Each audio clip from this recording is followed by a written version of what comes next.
Ron Meyer and Stephanie Hamill are joining us right now. Ron, it's interesting because President Trump referenced that address to the not the State of the Union, but the joint session of Congress, and it went over very, very well. And I got to tell you, everyone's expecting that tonight will be the same, except he'll be able to brag about promises made and promises kept. Yeah, no kidding. I mean, when you see what's happening with the economy, and obviously today was a little bit of a rougher day for the stock market, but overall, I mean, it's been great. And we see bonuses going in for workers. We see people's paychecks. The best is yet to come, to quote Frank Sinatra, when it comes to tax reform. The benefits are just starting to kick in.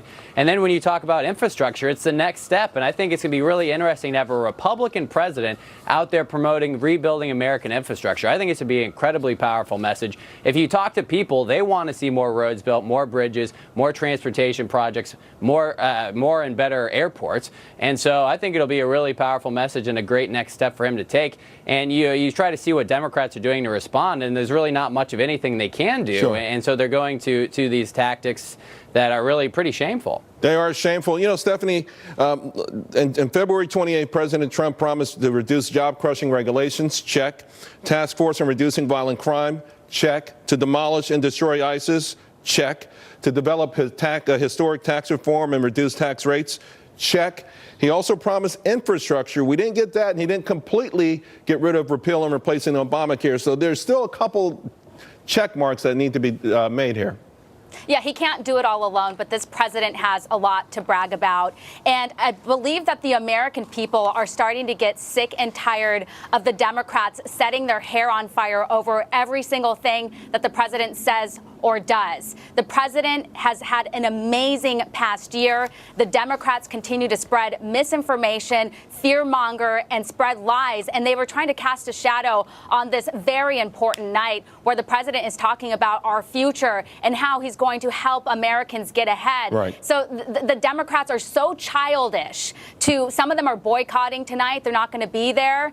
And some of them are, wearing black for whatever reason. They have their own reasons. But the idea that they can't even get behind this president on immigration or any of the other issues that are issues that they actually support. There should be a certain amount of respect for the office as well. I think everyone agrees to that. Now, there's another excerpt that's coming out I do want to share it with you as well, and it does relate to bipartisanship. So tonight, I am extending an open hand to work with members of both parties, Democrats and Republicans, to protect our citizens of every background, color, and creed. And as we rebuild America's strength and confidence at home, we're also restoring our strength and standing abroad. I want to bring in Katie Frates because, Katie, I talk about some of the prison reform things that President Trump's getting behind, recidivism amongst prisoners. Things like that will never be talked about by the mainstream media, and yet we see President Trump, the Koch brothers, and others getting behind it.